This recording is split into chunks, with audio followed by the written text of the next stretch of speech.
অনেক দিন পর আবার সেই ফেলে দেওয়া গাছ থেকে বনসাই করার চেষ্টা। একটু হার্ডওয়ার্ক ছিল,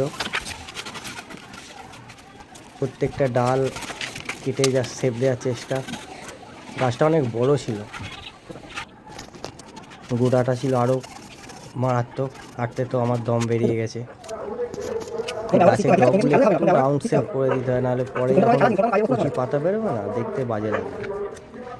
তো জাস্ট একটু রাউন্ড শেপ করে দিলাম। করে দেওয়ার পর এতে একটু ফাঙ্গিসাইড লাগিয়ে দেবো।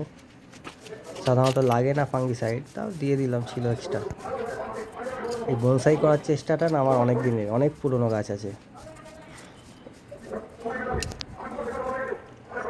আরও অনেক গাছ করতে দেওয়া আছে বনসাইয়ের জন্য। জাস্ট চলুন দেখাই। এটা নতুন, এটা অনেক পুরনো গাছ, 20 বছর। এটা একটা ছোট্ট বনসাই, দেখুন ঝুড়ি নেমেছে। ফাইনালি আমরা গাছটা ইম্পোর্ট করে দিলাম 30 দিন পর।